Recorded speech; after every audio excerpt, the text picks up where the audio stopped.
Hello दोस्तों, कैसे हैं आप? एक बार फिर से आपका स्वागत है आपके अपने यूट्यूब चैनल हक आपका। आज रक्षाबंधन है और आज सभी के लिए बहुत बड़ा तोहफा। सबसे पहले रक्षाबंधन की शुभकामनाएं। दूसरा, सभी के लिए रक्षाबंधन का तोहफा क्या है कि आज आपका सामान्य अध्ययन मतलब कॉमन पेपर जिसको कह देते हैं उसका बैच शुरू हो रहा है और यही आपके लिए सबसे बड़ा तोहफा होगा। जीआईसी एलटी ग्रेड के लिए यहाँ जो भी परीक्षा में क्वेश्चंस पूछे जा सकते हैं हूबहू वे क्वेश्चंस यहाँ पर आज लिए गए हैं। आप यहाँ पर देखेंगे इस सेट में आपको बिल्कुल पेपर की तरह यहाँ क्वेश्चन पेपर मिलेगा और इसमें आप देखेंगे राज्य व्यवस्था, भूगोल, चाहे भारत का हो चाहे विश्व भूगोल हो, अर्थव्यवस्था, भारतीय कृषि, सामान्य विज्ञान, गणित, इतिहास और करंट अफेयर्स सभी से यहाँ आपको क्वेश्चन आज मिलने वाले हैं। और नेक्स्ट वीडियो से ये इसी तरह से जैसे आपकी आज क्लास है #1 #2 होगी 3 होगी इस तरह से आपका कोर्स बिल्कुल आपका जिस तरह से सिलेबस है उसी तरह से आगे बढ़ता रहेगा। उम्मीद है आपने चैनल सब्सक्राइब कर लिया होगा। अब देखते हैं कि फर्स्ट क्वेश्चन हमारा क्या कहता है। तो देखिए सबसे पहला क्वेश्चन क्या है, financial emergency has been taken from. वित्तीय आपात लिया गया था, तो वित्तीय आपात कहाँ से लिया गया था? ये आपका क्वेश्चंस जो है ये है सबसे पहला क्वेश्चंस भारतीय संविधान से है अर्थ तो जो राज्य व्यवस्था है उससे ये क्वेश्चन लिया गया है। तो कहाँ से लिया गया था? आयरलैंड से, जर्मनी से, अमेरिका से या कनाडा से? तो इसका सही आंसर होगा बी जर्मनी से। इसके साथ आप ये भी लिख लें ब्रिटेन से क्या लिया गया था? तो ये भी आप नोट कर लें क्योंकि ये भी कहीं न कहीं बहुत इम्पोर्टेंट होता है। तो ब्रिटेन से लिया गया था हमारा संसदात्मक शासन प्रणाली, एकल नागरिकता, संसदात्मक शासन संसदात्मक शासन प्रणाली ये भी आप नोट करते रहें क्योंकि ये वेरी वेरी इंपॉर्टेंट है। यहाँ से क्वेश्चंस अधिकतर पूछे जाते हैं। एकल नागरिकता भी यहाँ से लिया गया था। एकल नागरिकता, विधि निर्माण प्रक्रिया भी यहीं से लिया गया था। विधि निर्माण प्रक्रिया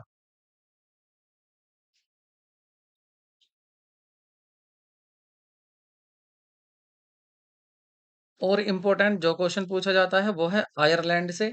आयरलैंड से क्या लिए गए थे? ये लिए गए थे नीति निदेशक सिद्धांत। तो आयरलैंड से लिए गए थे, ये भी आप इसको नोट कर लें। आयरलैंड से लिए गए थे नीति निदेशक सिद्धांत। ये भी क्वेश्चंस बहुत बार पूछा जा चुका है। नीति निदेशक सिद्धांत, इसको मात्रा को सही कर लें। नीति निदेशक सिद्धांत, छोटे ई कर लेते हैं इसको। नीतिक निदेशक सिद्धांत। तो ये इंपॉर्टेंट क्वेश्चन है, बहुत बार ये पूछा जा चुका है। इसकी पूछे जाने की बहुत ज्यादा संभावना रहती है, तो आप इसको भी याद रखें। आयरलैंड से ही नहीं, ऑस्ट्रेलिया से क्या लिया गया था? प्रस्तावना की भाषा ली गई थी ऑस्ट्रेलिया से। देखिए वैसे तो ऑस्ट्रेलिया से समवर्ती सूची, प्रावधान, केंद्र एवं राज्य के बीच संबंध तथा शक्तियों का विभाजन बहुत कुछ लिया गया था। बट जो इम्पोर्टेंट है वो मैं आपको नोट करा रहा हूँ। प्रस्तावना की भाषा ऑस्ट्रेलिया से ली गई थी। प्रस्तावना की भाषा प्रस्तावना की भाषा ली गई थी ऑस्ट्रेलिया से। ये भी आपका इम्पोर्टेंट है। इसके बाद जो आपको नोट करना है, जर्मनी का हमने यहाँ बता ही दिया, वित्तीय आपात जर्मनी से लिया गया। कनाडा से क्या लिया गया? कनाडा के लिख लेते हैं। तो कनाडा से लिया गया था राज्यपाल की नियुक्ति। तो राज्यपाल की नियुक्ति की प्रक्रिया राज्यपाल की नियुक्ति की प्रक्रिया राज्यपाल की नियुक्ति की प्रक्रिया राज्यपाल की नियुक्ति की प्रक्रिया ये लिया गया था ऑस्ट्रेलिया से। तो राज्यपाल की नियुक्ति की प्रक्रिया इसको भी आप नोट कर लें। तो ये लिया गया था आपके कनाडा से। कनाडा के बाद आपका दक्षिण अफ्रीका का जो महत्वपूर्ण क्वेश्चन निकल कर आता है वो क्या है? दक्षिण अफ्रीका से लिया गया है आपका संविधान संशोधन की प्रक्रिया। वेरी वेरी इंपॉर्टेंट है, इस पर हम स्टार दे देते हैं, इसको हम स्टार देंगे। जरूर इसको आप अच्छे से नोट कर लें। संविधान जो संविधान संशोधन की प्रक्रिया है वह लिया गया था आपका दक्षिण अफ्रीका से लिया गया था। साथ में राज्यसभा के सदस्यों का निर्वाचन इसी में ही दक्षिण अफ्रीका से क्या लिया गया है? दूसरा, राज्यसभा के सदस्यों का निर्वाचन, ये भी यहीं से लिया गया है। राज्यसभा के सदस्यों का निर्वाचन राज्यसभा के सदस्यों का निर्वाचन ये भी दक्षिण अफ्रीका से लिया गया है। राज्यसभा के दक्षिणों का निर्वचन ये भी इंपॉर्टेंट है, आप इसको भी नोट कर लें। बस और रूस जो एक रूस से महत्वपूर्ण है वो क्या है? मौलिक कर्तव्य है। तो रूस से क्या लिए गए हैं? मौलिक कर्तव्य, ये भी आप नोट कर लें, याद रखें। देखिए बिना नोट्स बनाए हुए काम नहीं चलेगा, आप साथ-साथ नोट्स बनाते चलें, अन्यथा देखिए आप ये गिनेंगे कि 50 क्वेश्चन है, 3 क्वेश्चन है, ऐसा नहीं होगा। यहाँ एक क्वेश्चन में पता ना कितने निकलेंगे, तो जो मौलिक कर्तव्य हैं, वो मौलिक कर्तव्य जो आपके लिए गए हैं, वो कहाँ से लिए गए हैं? वो लिए गए हैं आपके रूस से लिए गए हैं। जापान से क्या लिया गया है? जापान से लिया गया है विधि द्वारा स्थापित प्रक्रिया। तो जापान से लिया गया है विधि द्वारा स्थापित प्रक्रिया, विधि द्वारा स्थापित प्रक्रिया, ये जापान से लिया गया है, ये भी इम्पोर्टेंट है, आप इसको भी नोट कर लें। और जापान के बाद लास्ट जो आपको मुझे नोट कराना है, वो है फ्रांस। फ्रांस से क्या लिया गया है? आप इसको भी ज़रूर लिख लें। तो यहाँ पर जो फ्रांस से लिया गया है, वो है गणतंत्रात्मक और प्रस्तावना में स्वतंत्रता।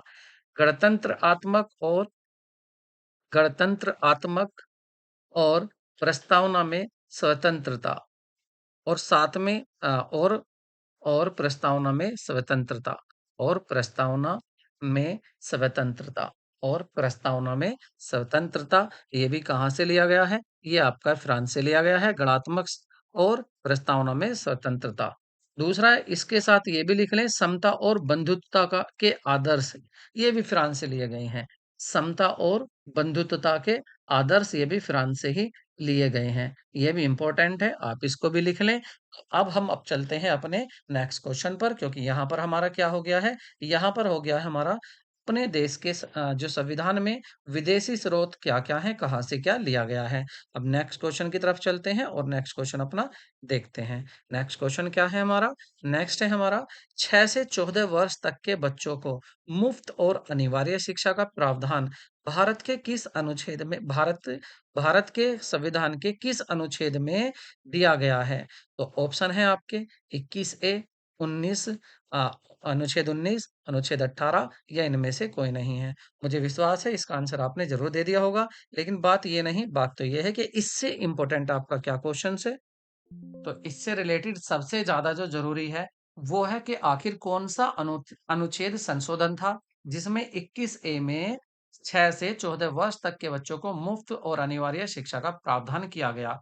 तो उसको लिख लीजिए, अनुच्छेद 86, अनुच्छेद 86, इसको आप लिख लें, अनुच्छेद 86 संशोधन था, सॉरी 86 संशोधन था, 86 वा 86वाँ, आप इसको हिंदी में लिख लें, 86वाँ संशोधन, 86वाँ संशोधन था, और ये कब हुआ था? ये भी इम्पोर्टेंट है। ये 86वाँ संशोधन हुआ था 2002 में।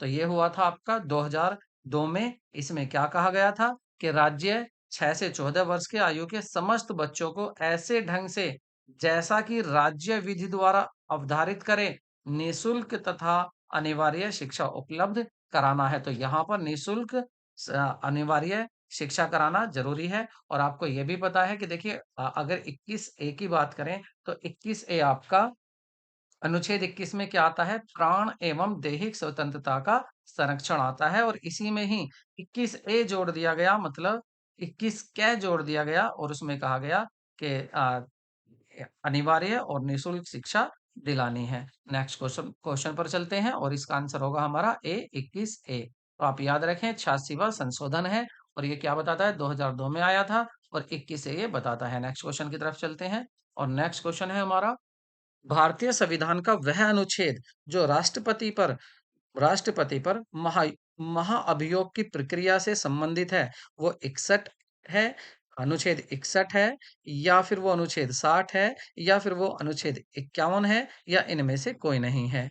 तो इसका सही आंसर इंतजार करता हूँ आप ज़रूर देंगे, लेकिन जल्दी से पहले देखते हैं कि आखिर संविधान ने कि राष्ट्रपति को कौन-कौन सी शक्तियाँ दी हैं। तो राष्ट्रपति से कौन-कौन से संबंधित अनुच्छेद हैं, जो इम्पोर्टेंट है, जल्दी से लिखिए, बहुत ज़्यादा इम्पोर्टेंट है।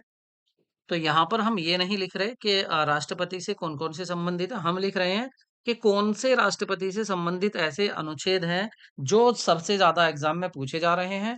तो वो है आपका अनुच्छेद 352 से 360, और इसमें सबसे इम्पोर्टेंट क्या है? अनुच्छेद 352, अनुच्छेद 352, आप इसको अच्छे से याद रखें। अनुच्छेद 352 ये क्या बताता है? ये क्या है इसमें? इसमें दिया गया है, युद्ध या बाह्य आक्रमण युद्ध या बाह्य आक्रमण, सशस्त्र विद्रोह, युद्ध या बाह्य आक्रमण, सशस्त्र विद्रोह, सशस्त्र विद्रोह के कारण लगाया गया आपात। तो ये किससे संबंधित है? युद्ध या बाह्य आक्रमण या सशस्त्र विद्रोह के कारण लगाया गया आपात। तो सशस्त्र विद्रोह के द्वारा लगाया गया आपात, सॉरी कारण लगाया गया आपात, तो इसके लगाया गया आपात। तो अनुच्छेद 352 किससे संबंधित है? यदि बाह्य कोई आक्रमण हो जाता है तो उस कारण जो आपात लगाया जाता है उससे संबंधित है। राष्ट्रपति शासन लगता है तो वो आपका 356 है, अनुच्छेद 356 को भी आप याद रखें। ये राज्य में संवैधानिक तंत्र के विफल होने से उत्पन्न आपात अर्थात राष्ट्रपति शासन। तो राष्ट्रपति शासन किससे लगाया जाता है? 356। तो राष्ट्रपति, आप इसमें क्या लिखेंगे? आप लिखेंगे 356 राष्ट्रपति आपात, राष्ट्रपति शासन, राष्ट्रपति शासन, राष्ट्रपति शासन। और वित्तीय आपात, वित्तीय आपात ये है 360। तो 360 आपका वित्तीय आपात। तो ये वित्तीय आपात आपका 360 है और इसकी न्यूनतम जो अवधि होती है वो 2 माह होती है। इसकी न्यूनतम अवधि कितनी होती है? 2 माह इसकी न्यूनतम अवधि होती है। आप इसको भी अच्छे से याद रखें। इसकी अवधि 2 माह, न्यूनतम 2 माह की अवधि इसकी होती है। तो 356 राष्ट्रपति शासन, 360 वित्तीय आपात और 352 अनुच्छेद युद्ध या बाह्य आक्रमण से सशस्त्र विद्रोह के कारण लगाया गया आपात। ये इंपॉर्टेंट पूछे जाते हैं किससे? राष्ट्रपति से।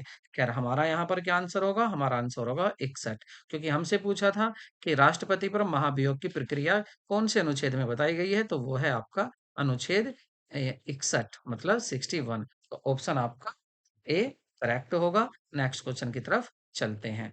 नेक्स्ट क्वेश्चन है हमारा, वर्तमान में भारत का कौन सा राज्य सबसे ज्यादा अभ्रक पैदा करता है? तो ये देखिए ज्योग्राफी से क्वेश्चन है।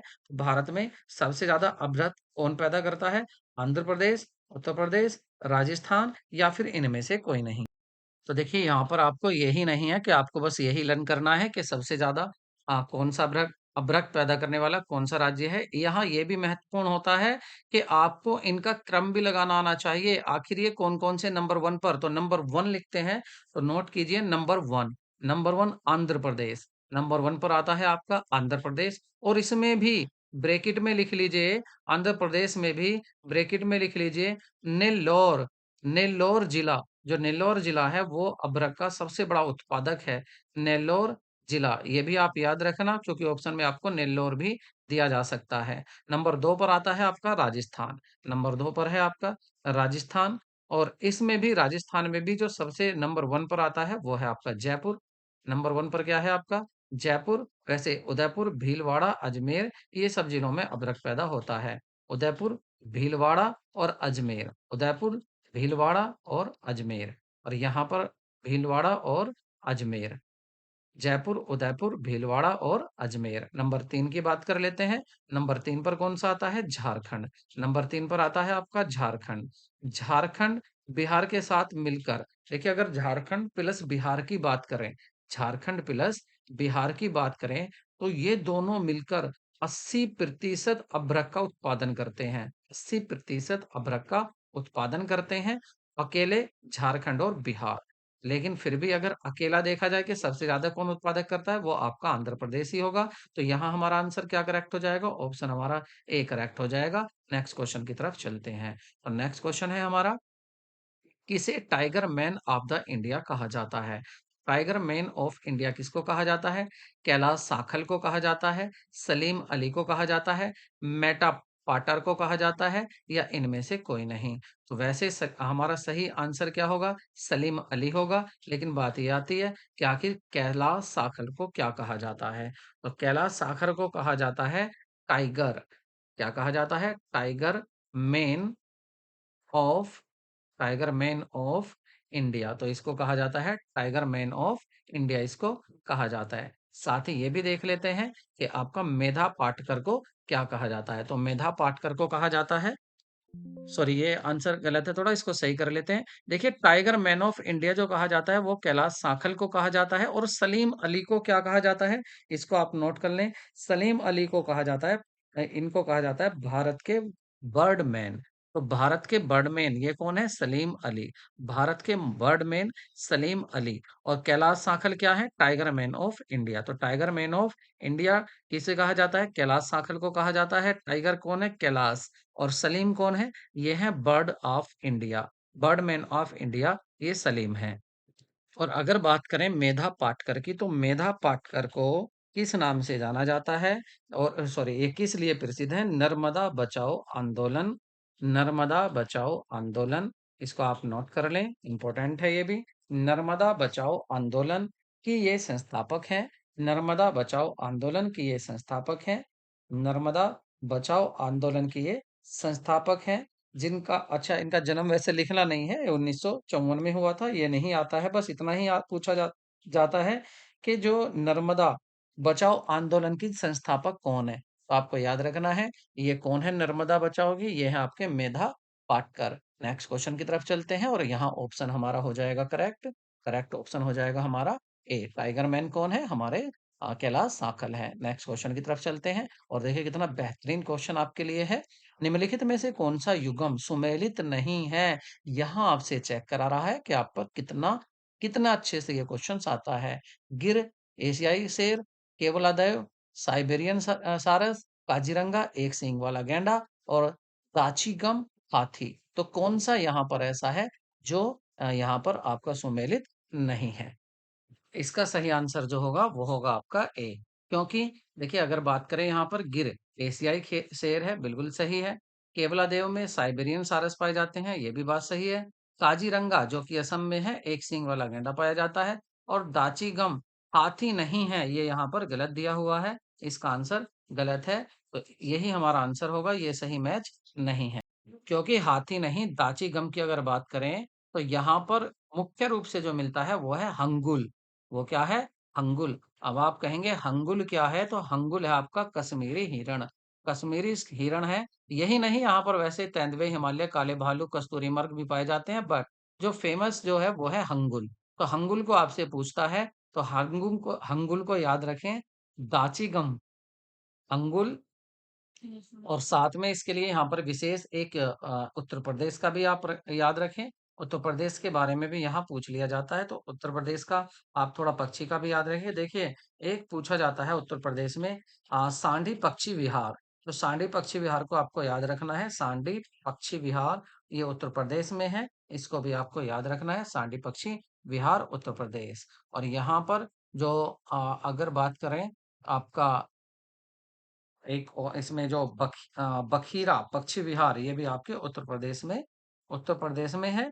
और उत्तर प्रदेश में भी कौन से स्थान पर है? संत कबीर, संत कबीर, संत कबीर नगर। तो संत कबीर नगर में यह है आपका, कहाँ पर? उत्तर प्रदेश में भी है। तो आप इसको भी अच्छे से याद रखें। नेक्स्ट क्वेश्चन देखते हैं। और नेक्स्ट क्वेश्चन क्या है हमारा?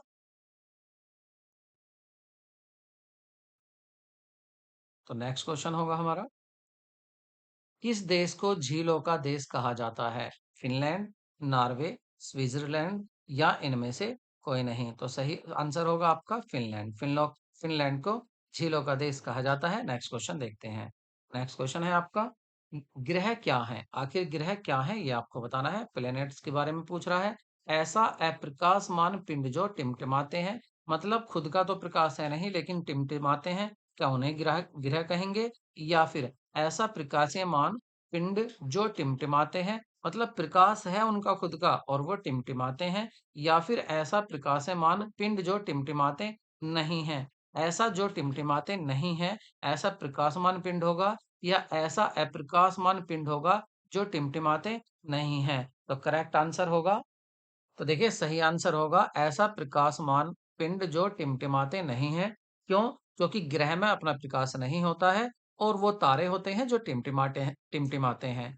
और यहाँ पर प्रकाश इनका खुद का नहीं होता है, क्योंकि प्रकाश ये सूर्य का प्रकाश ग्रहण करते हैं। तो ऐसा प्रकाश मान पिंड जो टिमटिमाता नहीं है, आपका ग्रह टिमटिमाता नहीं है, केवल आपका क्या है, वो आपके तारे हैं जो टिमटिमाते हैं। ये भी पूछ लिया जाता है, क्वेश्चन क्या पूछ लिया जाता है, तारे क्यों टिमटिमाते हैं? तो तारे क्यों टिमटिमाते हैं, इसको भी आप याद रखें, इसको भी आप नोट करें। तो बात है तारे क्यों टिमटिमाते हैं, आप इसको नोट कर लें। तारे इसलिए टिमटिमाते हैं क्योंकि उनका जो प्रकाश होता है वो पृथ्वी के वायुमंडल से गुजरता है, और जब वायुमंडल के परत से गुजरता है तो वहां पर हवा से अलग-अलग घनत्व और तापमान इधर-उधर हो जाता है, बिखर जाता है, जिससे हमें लगता है कि तारे टिमटिमा रहे हैं। उनका प्रकाश पृथ्वी के इनका प्रकाश पृथ्वी के वायुमंडल से गुजरते समय, इसको आप नोट कर लें। इनका प्रकाश वायुमंडल से पृथ्वी के वायुमंडल से गुजरते समय हवा के अलग-अलग हवा के अलग-अलग घनत्व और तापमान के कारण मुड़ता और बिखरता प्रतीत होता है। ऐसा प्रतीत होता है कि ये तारे टिमटिमा रहे हैं। तो ये भी आप याद रखें क्योंकि यहाँ से क्वेश्चंस पूछे जाते हैं। नेक्स्ट क्वेश्चन की तरफ चलते हैं।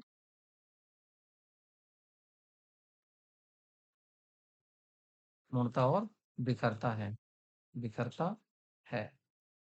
तो नेक्स्ट देख लेते हैं। नेक्स्ट क्वेश्चन है हमारा, 2011 की जनगणना के अनुसार निम्नलिखित में से किस राज्य की जनसंख्या वृद्धि दर सबसे कम थी? तो देखिए 2011 में ही जो जनसंख्या की बात करें, अगर 2011 में ही जनगणना हुई थी तो उसी के आधार पर हमारे ये आंकड़े पूछे जाते हैं। तो यहाँ आपको इसका आंसर बताना है। तो इसमें आपको कुछ इंपॉर्टेंट क्वेश्चंस क्या बनते हैं, वो बनते हैं आपका विश्व जनसंख्या दिवस।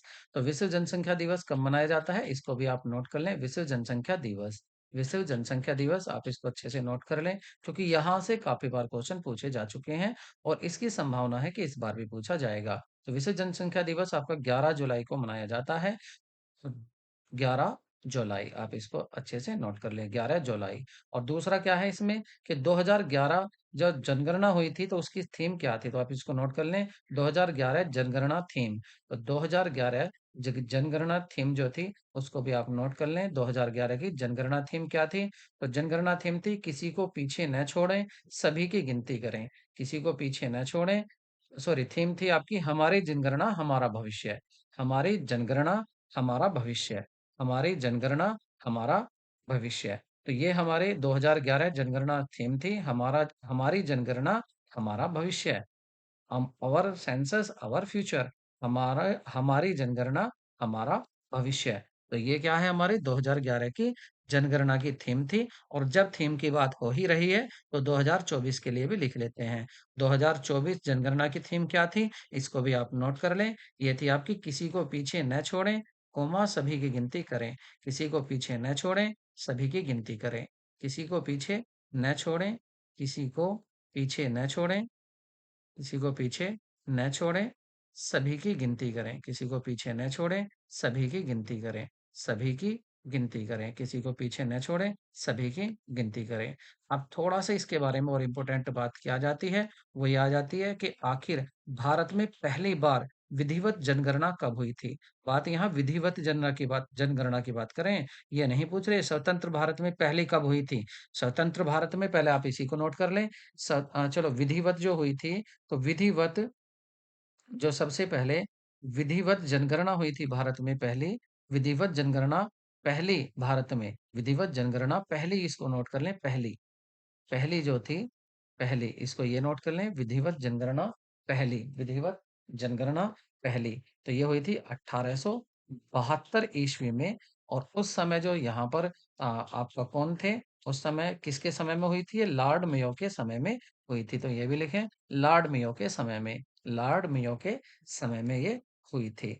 और जनगणना 2000 और दूसरा, स्वतंत्र भारत की पहली जनगणना कब हुई, तो वो भी आप इसको नोट कर लें। स्वतंत्र भारत की पहली जनगणना कब हुई थी, तो स्वतंत्र भारत की पहली जनगणना जो हुई थी वो हुई थी आपकी 1951 में। वो हुई थी आपकी 1951 में हुई थी। इसको भी आप याद रखें, कौन सी थी, स्वतंत्र भारत की, जब देश आजाद हो गया उसके बाद 1951 में पहली जनगणना हुई थी, 1951 में। उसके बाद अगर बात करें तो 1911 और 22 ईस्वी के दशक में जन्म वृद्धि दर न्यूनतम रही थी, अतः इस वर्ष को एक देखिए, इसको इसको भी नोट कर लें ये क्वेश्चन। और हाँ, ये आपका पूछा भी गया क्वेश्चन है, आप इसको देख सकते हैं, प्रीवियस में भी ये पूछा गया है कि भारत में 1911 से 1922 ईस्वी के दशक में, 1911 से 1922 ईस्वी के दशक में जन्म वृद्धि दर न्यूनतम रही थी। के दशक में जन्म वृद्धि दर न्यूनतम रही थी। जन्म वृद्धि दर न्यूनतम रही थी। वृद्धि दर न्यूनतम रही थी। अतः अतः न्यूनतम रही थी। न्यूनतम रही थी। अतः न्यूनतम रही थी। अतः यह वर्ष महान विभाजन वर्ष कहलाता है। Year of great divide. तो ये महान विभाजक वर्ष कहलाता है, इसलिए इसको क्या कहते हैं? महान विभाजक वर्ष कहते हैं या कहलाता है। यह महान विभाजक वर्ष कहलाता है। और इसी के साथ कहलाता है, इसी के साथ एक इम्पोर्टेंट और बात है, इसे भी हम लिख लेते हैं ब्लू से ही। तो यहाँ पर दूसरा क्या है? वर्ष 1951 में जो जन्म वृद्धि दर थी वो अधिकतम रही थी। वर्ष 1951 में जन्म वृद्धि दर अधिकतम रही थी। इस वर्ष को लघु विभाजन वर्ष कहा जाता है। Year of small divide. तो इसको याद रखें, लघु विभाजन वर्ष। तो लघु विभाजन वर्ष, तो इसको भी रेड पेन की। तो लघु विभाजन वर्ष, तो 1900 जन्म दर अधिकतम रही थी, इसलिए इसे क्या कहा जाता है? लघु विभाजन वर्ष के नाम से इसे जाना जाता है। ये भी आप अच्छे से याद कर लें। और एक महत्वपूर्ण विभाजन वर्ष कहलाता है। और एक इम्पोर्टेंट और है यहाँ पर। इम्पोर्टेंट बात क्या है दूसरी? यहाँ पर इम्पोर्टेंट बात इसमें ही आती है आपकी। दूसरी बात क्या है आपकी इम्पोर्टेंट? कि आखिर कौन सा अनुच्छेद है जो इससे रिलेटेड है? तो भारत की जनगणना संघ सूची का विषय है, इसको आप नोट कर लें। भारत जनगणना जनगणना जनगणना आपका संघ सूची का विषय है। जनगणना संघ सूची का विषय है। जनगणना किसका है? संघ सूची का विषय है। जनगणना संघ सूची का विषय है। और जनगणना संघ सूची का विषय है। आप इसको नोट नोट करके और ये भी इसमें लिख लें कि इसमें अनुच्छेद 246 के अनुसार, अनुच्छेद 246 के अनुसार जनगणना का कार्य संघ सरकार के द्वारा किया जाएगा। अनुच्छेद 246 के अनुसार जनगणना का कार्य सरकार द्वारा किया जाएगा। वैसे इसमें और भी बहुत से क्वेश्चंस यहाँ बन सकते हैं, लेकिन जब हम इस जनगणना के लिए एक पूरी स्पेशल एक वीडियो बनाएंगे, क्योंकि यहाँ से क्वेश्चंस पूछा जाता है और कंप्लीटली सभी क्वेश्चन हम वहां पर इसको इंक्लूड करेंगे। आगे फिलहाल हम क्वेश्चन पर अपने बढ़ते हैं। तो जनगणना का कार्य संघ सरकार द्वारा किया जाता है। संघ सरकार द्वारा किया जाता है। इन सब क्वेश्चंस को आप याद रखें। वीडियो को लाइक करें, दोस्तों को शेयर भी करें अगर अच्छी लगे तो। नेक्स्ट क्वेश्चन देखते हैं हमारा। तो इसका आंसर क्या होगा हमारा? तो बताइए, जो 2011 की जनगणना के अनुसार निम्नलिखित में से किस राज्य की संख्या में वृद्धि दर सबसे कम थी? तो वो थी आपकी नंगा या नागालैंड में। कहाँ थी? नागालैंड में थी। नेक्स्ट क्वेश्चन की तरफ चलते हैं और नेक्स्ट क्वेश्चन देखते हैं। यदि किसी अर्थव्यवस्था में मुद्रास्फीति निरंतर बढ़ रही है तो केंद्रीय बैंक क्या कर सकता है? तो केंद्रीय बैंक क्या कर सकता है? रेपो रेट दर तो अपरिवर्तित रहेगा, रेपो दर में कमी लाएगा, रेपो दर में वृद्धि करेगा, या रेपो दर में कमी कर सकता है, कमी कर सकता है। तो क्या करेगा? सही आंसर होगा आपका सी, रेपो दर में वृद्धि कर सकता है। अर्थव्यवस्था में अगर मुद्रास्फीति बढ़ रही है तो आपका केंद्रीय बैंक मतलब आरबीआई क्या करेगा? रेपो दर में वृद्धि कर सकता है। बात करें रेपो दर की तो आपको याद रखें, रेपो दर, रेपो रेट, रेपो रेट। एक होता है आपका रेपो रेट, रेपो रेट, इसको आप नोट करें। रेपो रेट, पहले लिखें आप बैंक रेट, पहले लिखें आप बैंक रेट। सबसे पहले क्या लिखें आप? बैंक रेट लिखें, स्पेस दीजिए बैंक रेट, और उसके बाद आपका रेपो रेट, और उसी के पास रेपो रेट, और उसी के पास रिवर्स रेपो रेट, उसी के पास reverse repo rate, reverse repo rate. और आपको ये करना क्या है? आपको याद रखना है कि बैंक रेट, अगर यहाँ पर बात करें बैंक रेट, इनमें क्या संबंध होता है? तो यहाँ पर आपकी जो होती है बैंक रेट, रेपो रेट और रिवर्स रेपो रेट, ये क्या है? देखिए, अल्पकाल के लिए अगर, अल्पकाल के लिए अगर, अल्पकाल के लिए अगर आरबीआई, अल्पकाल के लिए, अल्पकाल के लिए नहीं, अल्पकाल के लिए, ये दीर्घकाल के लिए है। दीर्घकाल के लिए बैंक रेट, दीर्घकाल के लिए लोन, ये है दीर्घकाल के लिए लोन पर, दीर्घकाल लोन पर, दीर्घकाल लोन पर अगर दीर्घकाल लोन दिया जा रहा है तो इस पर होगी बैंक रेट, दीर्घकाल लोन। और रेपो रेट किस पर होगी? ये हो गया आपकी अल्पकाल लोन पर। ये भी आपको याद रखना है। अल्पकाल अल्पकाल अल्पकाल लोन पर। और याद रखना बैंक रेट और रेपो रेट में क्या संबंध है? रेपो रेट बड़ी होती है, रेपो रेट ज्यादा होती है किससे? बैंक रेट से। और ये भी याद रखना है, अगर इसमें इसमें लगाएं तो ये रिवर्स रेपो रेट जो होती है, ये आपकी रेपो रेट से भी, इसका आप बताएं मुझे इसमें क्या संबंध है? ये मैं आपके लिए क्वेश्चन छोड़ता हूँ। रेपो रेट रिवर्स में देखिए, आप खुद खोजेंगे तो आपको और भी अच्छे से याद रहेगा।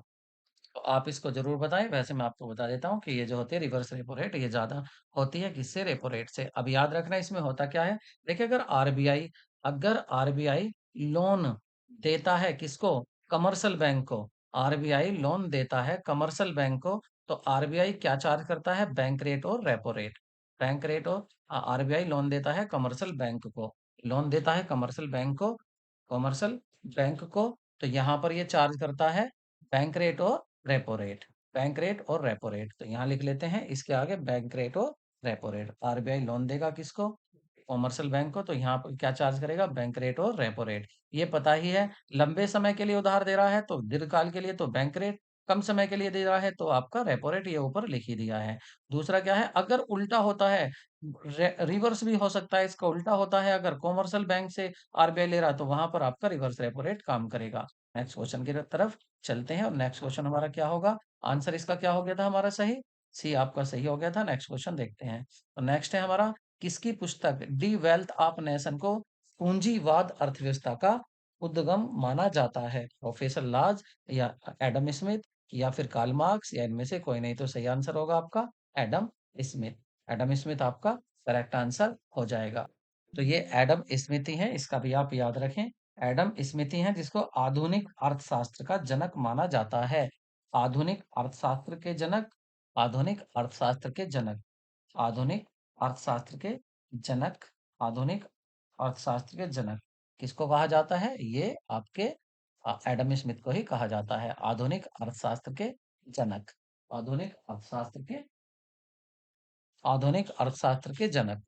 ठीक है, आधुनिक अर्थशास्त्र के जनक। नेक्स्ट क्वेश्चन की तरफ चलते हैं, और नेक्स्ट क्वेश्चन होगा हमारा, निम्नलिखित में से कौन सा युग्म सम्मिलित नहीं है? जनसंख्या दी है, उनकी वृद्धि दर दी गई है। तो देखिए यहाँ पर आपको मैच करना है। तो जो पूछा गया है कि सुमेलित नहीं है, तो देखिए यहाँ पर 1981 में, 91, 2001 में, 2011 में सभी सही है, लेकिन ऑप्शन ए आपका यहाँ पर सही नहीं है। यहाँ पर 24.66 नहीं थी। ऑप्शन यहाँ पर ए सही होगा। क्यों? ए का मतलब क्या हुआ कि ये जो दिया हुआ है 2001 से 2011, ये 19.05 नहीं थी। इसका जो सही था ये थी 17.64%। तो ये क्वेश्चन थोड़ा हार्ड हो जाएगा, बट ऐसे याद तो करने पड़ेंगे ही। नेक्स्ट क्वेश्चन देखते हैं, और नेक्स्ट होगा हमारा, इसमें सुमेलित करना है। सूची दी हुई है, और इसमें एक तरफ दी हुई है आपके सूची 1 और सूची 2। तो खाद्य उत्पादन की वृद्धि, और दुग्ध उत्पादन की वृद्धि, मत्स्य उत्पादन की वृद्धि, उर्वरक उत्पादन की वृद्धि। तो अगर खाद्य उत्पादन की वृद्धि होती है तो ये किससे संबंधित है? तो खाद्य पदार्थ और दुग्ध की, देखिए दूध दूध की तो आपको दुग्ध उत्पादन तो सीधा ही क्लियर हो जाएगा। ऑप्शन मारिए इससे। मत्स्य उत्पादन क्या होगा? देखिए नीली क्रांति क्या हो जाता है आपका? मत्स्य उत्पादन हो जाता है नीली क्रांति। इसको मैच कर लेते हैं। मत्स्य हो जाएगा नीली क्रांति, दुग्ध हो जाएगा श्वेत क्रांति, और उर्वरक उर्वरक हो जाएगा आपका उर्वरक हो जाएगा आपका भूरी क्रांति, और खाद्य पदार्थ हो जाएगा आपका भूरी क्रांति, और खाद्य पदार्थ हो जाएगा हरी क्रांति। तो यहाँ पर आप देख सकते हैं, देखिए पहले का पहला है, तो आपका ऑप्शन ए करेक्ट होगा। ऑप्शन ए करेक्ट होगा। मैच कर लीजिए क्या ये सही है जोड़े? आप एक बार देख लीजिए। ए का फर्स्ट ए का फर्स्ट है, और बी का थर्ड है, और सी का आपका सी का आपका मत्स्य उत्पादन का आपका नीली क्रांति ही है। ठीक है, तो यहाँ पर आपका करेक्ट है। नेक्स्ट क्वेश्चन की तरफ चलते हैं। तो नेक्स्ट क्वेश्चन देखते हैं, और नेक्स्ट है हमारा, मक्का में व्हाइट धान में खैरा रोग किसकी कमी के कारण होता है? दस्ता की, लोहा की, तांबा की, या इनमें से कोई नहीं? तो जो खैरा रोग होता है वो आपका जस्ता की कमी के कारण होता है, इसको आप याद रखें। देखिए हम टॉपिक वाइज़ भी आज तो ये वीडियो है टॉपिक वाइज़ आपको अलग-अलग हर टॉपिक पर क्लास लेंगे और आपका पूरा कोर्स यहाँ पर कराएँगे। तोहफ़ा है तो तोहफ़ा ऐसा ही नहीं होगा, तोहफ़ा ऐसा होगा जो आपको पसंद आएगा। नेक्स्ट क्वेश्चन देखते हैं। हरित क्रांति का संबंध होगा, तो हरित क्रांति का संबंध किससे होगा? अधिक उपज देने वाले बीजों से या जैव प्रौद्योगिकी के प्रयोग से या चावल के उत्पादन से या गेहूं के उत्पादन से। तो सही आंसर होगा आपका ए, अधिक उपज देने वाले बीजों से। नेक्स्ट क्वेश्चन देखते हैं। सापेक्ष आर्द्रता मापी जाती है, तो ये एनीमोमीटर से या हाइग्रोमीटर से, लैक्टोमीटर से या पोटेशियम मीटर से। तो सापेक्ष आर्द्रता जो मापी जाती है वो आपका हाइग्रोमीटर से मापी जाती है। नेक्स्ट क्वेश्चन देखते हैं। तो यहाँ पर आपको मैच करना है, ये सूची एक सूची दिया हुआ है, देखिए प्लेग दिया हुआ है और इसके फिर प्लेग किससे होता है, एड्स किससे होता है, गंजापन और मलेरिया किससे होता है। मैच करते हैं। देखिए जो प्लेग होता है आपका, प्लेग जो होता है आपका, प्लेग होता है आपका किससे, कवक से। प्लेग किससे होता है, कवक से होता है। प्लेग को किससे मैच कर लेते हैं, प्लेग को हम, sorry plague protozoa, sorry plague जो होगा, प्लेग होगा आपका कवक से। प्लेग किससे मैच होगा, कवक से होगा, तो कवक इसका सही हो जाएगा, प्लेग कवक से। और अगर देखें यहाँ पर एड्स, तो एड्स किससे होता है, ये वायरस से होता है, मतलब विषाणु से होता है। एड्स को विषाणु से मैच कर लेंगे। अगर गंजापन देखें, तो गंजापन किससे होता है, तो गंजापन की बात करें तो ये फोर्थ जीवाणु से होता है, गंजेपन जीवाणु से होता है। और मलेरिया किससे होता है, मलेरिया होता है आपके प्रोटोजोआ से। तो मलेरिया को किससे मैच कर लेंगे, मलेरिया को जो मैच करेंगे वो करेंगे मलेरिया, मलेरिया को किससे मैच करेंगे, तो ये सही होगा आपका आंसर। डी का क्या हो जाएगा, आपका पहला हो जाएगा। तो सही ऑप्शन क्या होगा, बी आपका करेक्ट ऑप्शन होगा। नेक्स्ट क्वेश्चन देखते हैं। नेक्स्ट है आपका लैक्टो अम्ल, एसिड अम्ल, सेट्रिक अम्ल, ब्यूट्रिक अम्ल। तो ये आपको मैच करने हैं, किस में पाए जाते हैं। लैक्टिक अम्ल किस में होता है, जल्दी से आप बताइए इसको। लैक्टिक अम्ल किस में होता है, तो जो लैक्टिक अम्ल होता है, लैक्टिक अम्ल होता है आपका आ, दूध में। लैक्टिक अम्ल किस में होता है, दूध में। तो इसको दूध से मैच कर लीजिए, ए को 3 से। दूध में होता है लैक्टिक अम्ल। एसिटिक अम्ल किस में होता है, एसिटिक, एसिटिक अम्ल किस में होता है, ये होता है आपका एसिटिक अम्ल सिरका में होता है, तो इसको सिरका को, इसके विनेगर भी बोलते हैं। और सेट्रिक अम्ल किस में होता है, तो सेट्रिक अम्ल होता है आपका, इसको मैच कर लीजिए, सेट्रिक होता है आपका नींबू में, तो ये होता है नींबू में।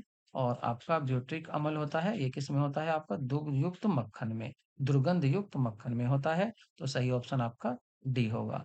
नेक्स्ट क्वेश्चन की तरफ चलते हैं और नेक्स्ट क्वेश्चन देखते हैं। 10 राज के युद्ध का उल्लेख कौन से वेद में किया गया है, अथर्ववेद में या ऋग्वेद में या यजुर्वेद में या सामवेद में। तो ये जो किया गया है वो आपके बी में किया गया है, ऋग्वेद में। आप देखेंगे अक्सर इसमें अगर रिलेटेड देखें, अथर्ववेद में क्या है, ऋग्वेद में क्या है, यजुर्वेद में क्या है, सामवेद में क्या है। अथर्ववेद में अक्सर क्या है, यहाँ पर जादू टोने की बात की जाती है, तो जादू टोना किसमें बात आती है, वो अथर्ववेद में आती है। सामवेद से भी लिख लीजिए जादू टोना, और सामवेद लिख लीजिए, इसमें आपके जादू, सॉरी आपके संगीत की बात की जाती है, संगीत की बात की जाती है। यजुर्वेद में क्या है, यजुर्वेद लिख लीजिए, तो यजुर्वेद आपका यज्ञों और कर्मकांडों के लिए प्रसिद्ध है। यजुर्वेद आपका कर्मकांड और यज्ञों के लिए प्रसिद्ध है। और यहाँ पर साथ-साथ अथर्ववेद के आगे ये भी लिख लीजिए, जादू टोना तो है ही, रोगों का उपचार या औषधियाँ, रोगों का उपचार या औषधियाँ, रोगों का उपचार या औषधियाँ भी आपके अथर्ववेद से संबंधित हैं। रोगों का उपचार, औषधियाँ या औषधियाँ, ये भी आपका अथर्ववेद से ही संबंधित हैं। देखिए ये वो क्वेश्चन है जो बेसिक होते हैं बट पूछ लिए जाते हैं, तो इनको आप अच्छे से ये ना सोचे कि ये कहाँ पूछे जाएंगे, अब इनको भी आपको तैयार करने हैं। नेक्स्ट है आपका, यहाँ पर आपको बताना है अशोक, कनिष्क, खारवेल और कुमारगुप्त गुप्त को किसको क्या कहा जाता है वो आपको बताना है। तो देखिए अशोक की बात कर लेते हैं। अशोक, अशोक को क्या प्रियदर्शी अशोक कहा जाता है, अशोक महान या प्रियदर्शी अशोक कहा जाता है। कनिष्क की बात करें तो कनिष्क को का क्या कहा जाता है, ये कहा जाता है देवपुत्र। तो देवपुत्र किसको कहा जाता है, कनिष्क को। खारवेल, खारवेल की बात करें तो खारवेल किसको कहा जाता है, यहाँ खारवेल कहा जाता है आपका, खारवेल आपका कलिंग चक्रवर्ती को कहा जाता है। और कुमार गुप्त, ये किसके ये कुमारगुप्त क्या है? महेंद्र महेंद्रादित्य और आपका इस तरह से ये मैच हो जाएंगे। एक आपको एक्स्ट्रा दिया गया था, तो करेक्ट आंसर क्या हो जाएगा आपका? डी यहाँ पर करेक्ट आंसर होगा। नेक्स्ट क्वेश्चन देखते हैं। और नेक्स्ट क्वेश्चन है, दिल्ली सल्तनत पर आज शासन करने वाला निम्न वंशों का क्रम क्या है? तो देखिए, अगर इनके क्रम लगाएं तो सबसे पहले कौन सा वंश आया था? तो सबसे पहले वंश आया था, तो इनका क्रम आप याद रखें। तो सबसे पहले जो आया था वो आया था आपका गुलाम वंश। तो सबसे पहले क्या आया था? गुलाम वंश। तो गुलाम वंश, और उसके बाद गुलाम वंश के बाद आया था आपका गुलाम वंश के बाद आया था आपका खिलजी वंश। तो गुलाम के बाद आपका खिलजी वंश, गुलाम के बाद आपका खिलजी वंश, और खिलजी वंश के बाद आया था आपका तुगलक वंश। तुगलक वंश, गुलाम वंश, खिलजी वंश, तुगलक वंश। तुगलक वंश आपका, और तुगलक वंश के बाद आपका सैयद वंश, और उसके बाद आपका लोधी वंश। सैयद वंश और लोधी वंश, इन सभी को आप याद रखें अच्छे से, क्योंकि यहाँ से इनको मैचिंग भी करा लेते हैं और आपसे पूछ भी लिया जाता है इनका क्रम भी। तो सही ऑप्शन क्या होगा आपका? ए ऑप्शन करेक्ट होगा। नेक्स्ट क्वेश्चन की तरफ चलते हैं। और नेक्स्ट है हमारा, महालवाड़ी व्यवस्था का जनक किसको कहा जाता है? तो महालवाड़ी व्यवस्था का जनक हाल्ट मैकेंजी, कर्नल रीड को, या लॉर्ड कार्निवल्स को, इनमें से कोई नहीं। तो सही आंसर होगा मैकेंजी। तो इसको कहा जाता है ला मैकेंजी। और देखिए, एजुकेशन से रिलेटेड है, आप इसको भी याद रखें। फिल्ट्रेशन थ्योरी, जो छलनी सिद्धांत दिया, तो आप इसको भी याद रखें। छलनी सिद्धांत लॉर्ड मैकाले, छलनी सिद्धांत लॉर्ड मैकाले, छलनी सिद्धांत लॉर्ड मैकाले, छलनी सिद्धांत, जिसको फिल्ट्रेशन थ्योरी भी कहते हैं, छलनी सिद्धांत लॉर्ड मैकेल, लॉर्ड मैकाले। तो आप इसको भी याद रखें, छलनी सिद्धांत लॉर्ड मैकाले।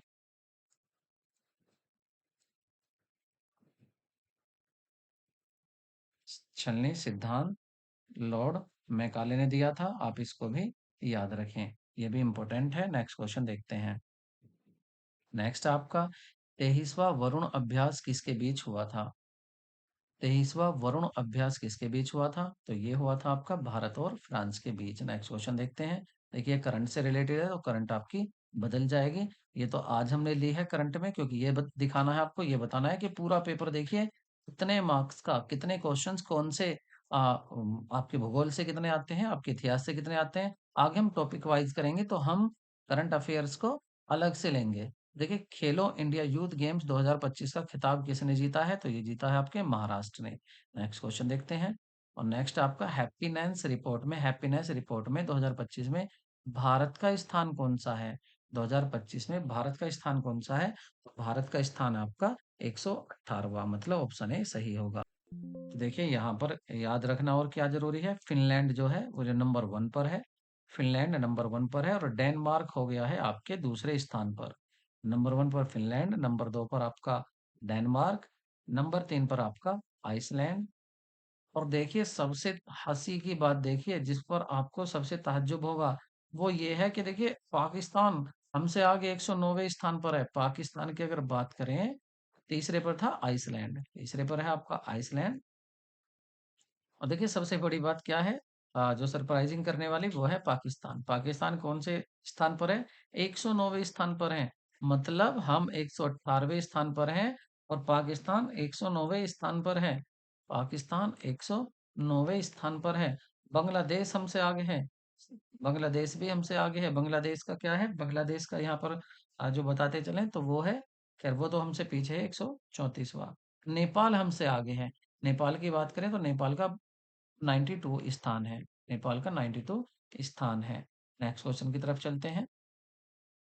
भारत का याद रखना 118वां, ठीक है, भारत का 118वां है, और इम्पोर्टेंट भी क्वेश्चन है। तो नेक्स्ट है आपका, एक माली अपने आयताकार बगीचे की लंबाई 40% वृद्धि तथा चौड़ाई 20% कमी करते हुए बगीचे के क्षेत्रफल में वृद्धि करता है।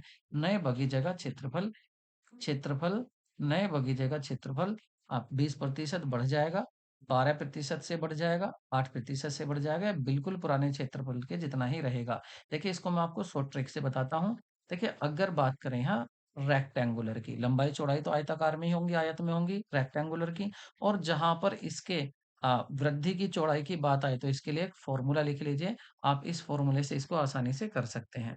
देखिए फॉर्मूला होगा आपका X plus Y, X plus Y bracket, X plus Y bracket, इसको ब्रैकेट में बंद कर लेते हैं, एक्स प्लस वाई, और फिर लिखेंगे प्लस, या यहाँ माइनस भी हो सकता है, plus minus X into Y, X into Y, और whole upon sorry upon upon 100। यहाँ पर आपको ये विशेष ध्यान रखना है कि एक्स अगर आपका प्लस में है, वृद्धि का मतलब प्लस, और आपका कमी का मतलब माइनस, ये आपको ध्यान रखना है। इसी तरह से आपको साइन यूज करने हैं। अब यहाँ पर देखिए लंबाई में कह रहा है 40% की वृद्धि, चौड़ाई में 20% की कमी, तो हमारा तो माइनस प्लस हो गया। तो देखिए अब हम इसको कैसे फिल करेंगे, एक्स की जगह रखेंगे हम वृद्धि, एक्स की जगह 40, क्योंकि ये प्लस में दिया हुआ वृद्धि, माइनस, फिर कह रहा है कि चौड़ाई में कमी है, तो यहाँ पर माइनस लिखेंगे, माइनस वाई, साइन का आपको ध्यान देना है, माइनस 20 ब्रैकेट बंद कर देंगे, और बाहर फिर क्या कह रहा है, बाहर एक जो जिसकी मल्टीप्लाई होगी, गुणा होगी 40-20 की, एक प्लस में है एक माइनस में, तो फाइनली बाहर क्या आएगा, माइनस आएगा, क्योंकि आपको अच्छी तरह से पता है माइनस प्लस की मल्टीप्लाई करते हैं तो आपका माइनस आता है। तो ये हो जाएगा 40 की मल्टीप्लाई 20 में करेंगे, चार, तो 4 दूनी 8, चलो पूरा लिख लीजिए, और अपॉन 100, तो ये आ जाएगा आपका 20 में, 40 में से 20 गए, बचे 20, और माइनस, चलो इसको और छोटा कर लेते हैं, कट कर देते हैं, तो यहाँ पर ये हो जाएगा आपका 20, और माइनस 4 दूनी 8, तो ये आ जाएगा आपका 12%। देखिए करेक्ट आंसर क्या हो जाएगा आपका, 12% बढ़ जाएगा, क्योंकि प्लस में आंसर आ रहा है, तो 12% इंक्रीज हो जाएगा, बढ़ जाएगा। ऑप्शन आपका बी यहाँ पर करेक्ट होगा। ये शॉर्ट ट्रिक है, लॉन्ग ट्रिक तो बहुत लंबी होगी। आप पहले एक्स वाई मानेंगे, उसका फिर आपका क्षेत्रफल निकालेंगे, फिर उसमें बढ़ाएंगे, बढ़ा करके फिर निकालेंगे, तो वो तो ज्यादा लंबा हो जाएगा। इस शॉर्ट ट्रिक को आप याद रखें। नेक्स्ट क्वेश्चन देखते हैं। तो नेक्स्ट क्वेश्चन होगा आपका, नेक्स्ट है, if 2 upon P square minus 2p plus 1 is equal to 1 upon 4 है, then what is the value of p plus 1 upon p। तो इसकी वैल्यू क्या होगी आपको ये बतानी है। तो इसको शुरू करते हैं। देखिए सबसे पहले इसको लिख लेते हैं पूरे को, जो पहला पार्ट है, 2p upon P square minus 2p plus 1 is equal to दिया हुआ है 1 अपॉन 4, क्रॉस मल्टीप्लाई मतलब कैंची गुणा कर लेते हैं, तो ये हो जाएगा आपका 8p, ये हो जाएगा 8p, और इधर हो जाएगा P square minus 2p plus 1। इनको एक साइड कर लेते हैं सभी को, और इक्वेशन हमारी बनकर तैयार हो जाएगी। इक्वेशन बना लेते हैं, P square minus 2p minus 1 और माइनस 8p, और बराबर क्या बची, जीरो बची आपकी, उधर कुछ नहीं बचा, बराबर जीरो। तो ये देखिए 2p और 8p, ये माइनस माइनस है, एक जगह हो जाएंगे, पी स्क्वायर प्लस, ये हो जाएगा आपका 10p और प्लस 1। अब इसके फैक्टर, अब इसके कर लेते हैं यहाँ पर, इसको सोल्व कर लेते हैं। तो सोल्व इसके जो फैक्टर करेंगे, तो आपको क्या करना है, ऐसे फैक्टर, पी के ऐसे फैक्टर जिनका प्लस, इनके फैक्टर कर लीजिए। देखिए इसको और भी सिंपल क्या कर लेंगे, इसको पी स्क्वायर और plus 1, P P square plus 1 equal to plus 10 उधर लेके जाते हैं, सब पूरी समीकरण में, पूरी इक्वेशन में पी से डिवाइड कर देते हैं। क्या कर देते हैं, सभी को पी से डिवाइड कर देते हैं, तो क्या बचेगा, यहाँ बचेगा पहला पी प्लस 1 अपॉन पी, ये बचेगा आपका पी प्लस 1 अपॉन पी, और इजिकल टू हो जाएगा आपका 10। और देखिए यही हमसे पूछ रहा था, हमसे यही तो पूछा था कि p plus 1 upon P equal to क्या होगा, 10 होगा, तो सही आंसर क्या हो जाएगा, ऑप्शन बी हो जाएगा। तो नेक्स्ट देखते हैं। देखिए आप सोल्व करना शुरू कर दीजिए क्वेश्चन को, आंसर अपने आप आ जाता है। घनों के आयतन का अनुपात दिया हुआ है, आपके घनों के आयतन का अनुपात। तो देखिए दो घनों के आयतनों का अनुपात दिया हुआ है आपको, उनके पृष्ठीय क्षेत्रफल का अनुपात बताना है। तो यहाँ पर सिंपली क्या है, ये बस फॉर्मूला ही पूछ रहा है आपको। आपको क्या कर लेना है, इसका फॉर्मूला, तो फॉर्मूला इसका लिख लेना है। देखिए दो अगर घनों की बात करें, तो घन आपका, घनों का अनुपात लिख लेते हैं, घनों का अनुपात, घनों के आयतन का अनुपात, घनों के आयतन का अनुपात, घनों के आयतन का अनुपात, घनों के आयतनों का अनुपात बराबर है आपका 8/125, मतलब अपॉन में भी इसको लिख सकते हैं 8/125। अब यहाँ पर जो दो हैं, इनको क्या मान सकते हैं हम कह सकते हैं कि देखिए जो दो घन होंगे, वो जो होंगे, देखिए एक का तो हो सकता है A1, एक का तो आयतन हो सकता है A1 अपॉन A1, और A1 ही क्यों लिखा हमने, देखिए ए तो हो गया यहाँ, हमने मान ली घन की साइड, घन की जो भुजा है आपकी वो कितनी है ए। तो घन का आयतन क्या हो जाएगा ए की क्यूब। अब ऐसे ही दूसरे का ले लेते हैं अपोन में, इसको ले लेते हैं ए टू, तो ये तो है भुजा, तो इसका घन आयतन क्या हो जाएगा घात 3 बराबर, तो इसका बराबर लिख लेते हैं बराबर 8/125, 8/125, 8/125। तो देखिए ये क्यूब रूट बन जाएगा, उधर इधर क्यूब जो 3 है उधर दोनों पर क्यूब रूट कर देते हैं, तो यहाँ से 3 हट जाएगा और ये आ जाएगा A1/A2 इजिकल टू 2 और 125, मतलब 5 पंजे 25, 25 पंजे 125, 5 की 3 बार गुणा करते हैं तो 125 आता है। अब A की भी वैल्यू आ गई 2 और आपको A2 की भी वैल्यू आ गई 5, तो इसी से आप देख सकते हैं। अब इनका क्षेत्रफल देख लेते हैं, इनके क्षेत्रफल का अनुपात, क्षेत्रफल का अनुपात देख लेते हैं इनका। तो अब फॉर्मूला लिखते हैं क्षेत्रफलों का अनुपात, क्षेत्रफलों का अनुपात, क्षेत्रफलों का अनुपात। तो इसके लिए क्या सूत्र होता है, क्या फॉर्मूला होता है, वो होता है आपका 6 गुणा भुजा, 6 गुणा भुजा की घात 2, 6 गुणा भुजा की घात 2, और भुजा है यहाँ पर A1 और दूसरे की क्या होगी 6 गुणा A2 की घात 2।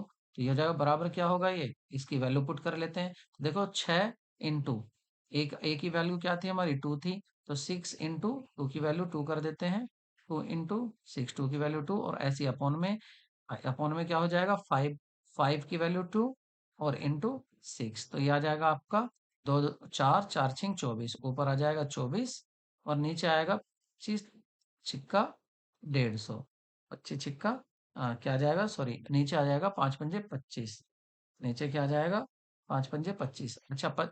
अच्छा इसको छोटा भी कर लेते हैं, काट भी दे सकते हैं, तो काटेंगे तो क्या आ जाएगा 2 2 4 हो जाएगा, ऊपर काट लेते हैं इसको, 6 से 6 काट दिया, ठीक है।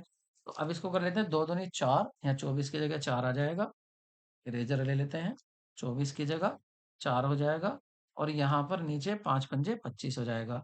तो क्या आ गया अनुपात 4/25 आ गया, तो सही आंसर क्या हो जाएगा ए आपका करेक्ट आंसर होगा। नेक्स्ट क्वेश्चन देखते हैं। ऐसे वृत्त का क्षेत्रफल क्या होगा जिसकी त्रिज्या 4 वर्ग इकाई क्षेत्रफल वाले वर्ग का विकर्ण है। ऐसे वृत्त का क्षेत्रफल क्या होगा जिसकी त्रिज्या 4 वर्ग इकाई क्षेत्रफल वाले वर्ग का विकर्ण है। तो इसको देख लेते हैं। देखिए पहले क्वेश्चन ही समझ लीजिए कि क्वेश्चन क्या रहा है। कह रहा वृत्त का क्षेत्रफल क्या होगा, वृत्त का क्षेत्रफल, तो एक वृत्त बनाते हैं, एक बना लेते हैं वृत्त और दूसरी तरफ बना लेते हैं वर्ग, दूसरी तरफ वर्ग। तो यहाँ देखिए ये कह रहा है ऐसे वृत्त का क्षेत्रफल क्या होगा जिसकी त्रिज्या, तो यहाँ से यहाँ तक जो है ये आर, ये किसके बराबर है, ये अ, त्रिज्या 4 वर्ग क्षेत्रफल वाले, तो 4 वर्ग क्षेत्रफल वाले विकर्ण, ये विकर्ण कितना है ये नहीं पता, लेकिन हाँ इसका क्षेत्रफल कितना है ये 4 है, तो वर्ग का क्षेत्रफल कितना है 4 है ये पता है। तो यहाँ पर कह रहा आर जो है, क्या कहा गया है ऐसे वृत्त का क्षेत्रफल क्या होगा जिसकी त्रिज्या 4 वर्ग इकाई क्षेत्र वाले विकर्ण के बराबर है। तो त्रिज्या किसके बराबर है डी के, आर किसके बराबर है, यहाँ डी के बराबर है आर, आर किसके बराबर है डी के बराबर है। तो इसको कर लेते हैं। तो देखिए वर्ग की भुजा क्या होती है, वर्ग की भुजा, वर्ग की भुजा क्या होगी, वर्ग की भुजा क्या होगी, ये हो जाएगी विकर्ण की अनरूट विकर्ण होता है, तो विकर्ण 4, विकर्ण कितना दिया है 4, अच्छा सॉरी ये जो होता है ये होता है वर्ग की भुजा, भुजा क्या होगी, वर्ग की भुजा हो जाएगी आपकी, वर्ग की भुजा। देखिए यहाँ पर जो क्षेत्रफल, पहले इसको क्षेत्रफल लिख लेते हैं, इसको हटाते हैं, यहाँ लिखते हैं वर्ग का क्षेत्रफल, यहाँ से लिख लेते हैं वर्ग का क्षेत्रफल, वर्ग का क्षेत्रफल, वर्ग का क्षेत्रफल। तो वर्ग का क्षेत्रफल क्या होता है, वर्ग का क्षेत्रफल बराबर होता है भुजा की घात 2, क्या होता है भुजा की घात 2, भुजा मतलब साइड स्क्वायर, साइड स्क्वायर, इसे भुजा की घात 2 कह दो या साइड स्क्वायर कह दो एक ही बात है। तो यहाँ पर हमें देखिए वर्ग का क्षेत्रफल कितना दिया हुआ है 4 दिया हुआ है, 4 लिख लेते हैं, इजिकल टू बराबर, यहाँ साइड स्क्वायर, तो यहाँ पर जब स्क्वायर उधर जाएगा तो क्या आ जाएगा 2, तो साइड कितनी आ जाएगी 2 आ जाएगी, तो साइड कितनी आ गई 2, साइड आ गई 2। और विकर्ण का फॉर्मूला क्या होता है, वर्ग के विकर्ण का फॉर्मूला क्या होता है, वर्ग के विकर्ण का फॉर्मूला क्या होता है वो लिख लीजिए, वो होता है √2 इंटू भुजा, √2 इंटू भुजा। अब यहाँ पर आपको भुजा दिया हुआ है तो फॉर्मूला तो इसको लिख देते हैं, भुजा की वैल्यू लिख देते हैं, √2 इंटू 2। ये क्या आ जाएगा, विकर्ण आ जाएगा आपका। विकर्ण कितना आ जाएगा, 2√2 इकाई, 2√2 इकाई। अब आपको देखिए विकर्ण आ गया, विकर्ण का मतलब है आपका, देखिए यहाँ चलते हैं, यहाँ पर देखिए आप, ये आ गया आपका आर और डी दोनों बराबर थे, तो डी की वैल्यू आ गई, तो आर की वैल्यू आ गई, आर इजिकल टू क्या हो जाएगा, √2 √2। अब बस आपसे क्या पूछा था, वृत्त का क्षेत्रफल पूछा था, अब आर आपके पास है ही, तो आर आपके पास है ही। अब क्या कर लेंगे, यहाँ अब हम वृत्त का क्षेत्रफल निकाल लेंगे। तो वृत्त का क्षेत्रफल क्या हो जाएगा, वृत्त का क्षेत्रफल का फॉर्मूला लिख लेते हैं। देखिए क्वेश्चन, देखिए कितना मजेदार क्वेश्चन है, आपको विकर्ण का फॉर्मूला, भुजा वर्ग का क्षेत्रफल का फॉर्मूला और वृत्त का फॉर्मूला सब पूछवा लिया आपसे। तो इसका क्या होता है, पाई आर स्क्वायर। वैल्यू पुट कर देते हैं। देखिए आंसर देख लीजिए, पाई में दिया हुआ है तो पाई को नहीं छेड़ना है, आर की वैल्यू लिखेंगे। तो आर की वैल्यू कितनी है, 2√2 का स्क्वायर, तो ये हो जाएगा 2 दूनी 4 और स्क्वायर स्क्वायर अंडर रूट का हो जाएगा 2, तो 4 दूनी 8, तो 8 पाई। तो ये आ जाएगा फाइनली 8 पाई। 8 पाई क्लियर करके लिख लेते हैं इसको, 8 पाई। 8 पाई, तो ऑप्शन क्या करेक्ट होगा हमारा, ऑप्शन बी करेक्ट होगा। नेक्स्ट क्वेश्चन देखते हैं। और नेक्स्ट है आपका x plus 1/x equal to 3, then X square plus 1/x square किसके बराबर होगा। तो देखिए ये भी बहुत महत्वपूर्ण क्वेश्चन है, इसके जैसे क्वेश्चन आप एजुकेशन जो शिक्षक भर्ती चल रही है उसमें इसी तरह के क्वेश्चन पूछे जा रहे हैं, क्योंकि कहीं ना कहीं ये 8th और 7th के क्वेश्चन होते हैं, आप मैथ में एनसीईआरटी में देख सकते हैं इसी तरह के क्वेश्चन होते हैं। तो यहाँ पर पहले हम इसको ले लेते हैं, x plus 1/x equal to 3, इसको लेकर चलते हैं इजिकल टू 3। अब हमसे क्या पूछ रहा है, हमसे पूछ रहा है इसका स्क्वायर। एक काम करते हैं, दोनों तरफ का स्क्वायर कर लेते हैं, दोनों साइड का स्क्वायर। तो दोनों साइड का स्क्वायर करते हैं, अब खोलते हैं इस फॉर्मूले को, तो एक्स स्क्वायर भाई A square plus B square plus 2ab, वो तो आपको याद ही होगा, तो उसी से खोल लेते हैं, A square plus B square और plus 2ab, 2x upon into X equal to, ये हो जाएगा आपका 9। देखिए एक्स से एक्स कट हो जाएगा यहाँ, तो और दो जो है उधर जाकर माइनस हो जाएगा, दो उधर जाकर आपका माइनस, तो 7 हो जाएगा, इधर बच जाएगा 7। तो देखिए यही तो पूछा था आपसे, कितना सिंपल क्वेश्चन था, put the value get the answer. तो ये हो जाएगा आपका 9 में से 7 गए, तो सॉरी ये 2 आ जाएगा, यहाँ पर थोड़ी सी मिस्टेक है, ये उधर जाकर क्या हो जाएगा 2 है, तो ये हो जाएगा आपका 2। तो यहाँ पर ये 2 उधर जाकर माइनस हो जाएगा, तो ये बचेगा आपका 7। तो इसकी वैल्यू क्या आ गई, 7। आई होप आपको वीडियो पसंद आई होगी। देखिए एग्जाम में जो आपके 30 क्वेश्चंस कॉमन होंगे, एग्जाम में अगर बात करें, एग्जाम में आपको पता ही है क्वेश्चन का वैसे तो 150 का होने वाला है, लेकिन 150 में आपके 30 तो होंगे कॉमन पेपर के, और जो 120 होंगे वो होंगे स्पेसिफिक सब्जेक्ट के। तो यहाँ पर हमने 30 क्वेश्चंस लिए हैं, किस किस तरह के हो सकते हैं, इससे भी आपको अच्छे से अंदाजा लग सकता है, अगर आप इस पूरे क्वेश्चन पेपर को, ये क्या था आपका क्वेश्चन पेपर ही था, क्योंकि वहां भी 30 क्वेश्चन थे और यहाँ भी, और जितने सब्जेक्ट वहां पर हैं इसमें, ज्योग्राफी हो, हिस्ट्री हो, या आपका मैथ्स हो, या आपकी करंट अफेयर्स हो, आपका टोटल यहाँ पर शामिल किए गए हैं, सभी आपकी कृषि हो, सभी को शामिल किया गया है। तो ये तो था आपके लिए तोहफा, और आज ये क्लास शुरू हो चुकी है, अब ये क्लास रुकेगी नहीं, बस आपकी सपोर्ट चाहिए। आप वीडियो को लाइक कीजिए, दोस्तों को ज्यादा से ज्यादा शेयर कीजिए, कि जो नेक्स्ट वीडियो आने वाली है वो हिस्ट्री का टॉपिक होगा, और उसमें आपको जितने भी इंपॉर्टेंट क्वेश्चंस बन सकते हैं हिस्ट्री के टॉपिक वाइज, वो आपको कराए जाएंगे। मिलते हैं नेक्स्ट वीडियो में, टेक केयर, बाय बाय। देखिए स्पीड मेरी थोड़ी ज्यादा हो सकती है, वजह क्या है, क्योंकि मैं चाहता हूँ आपका कम समय में आपको ज्यादा चीजें मिल जाए। Take care, bye bye.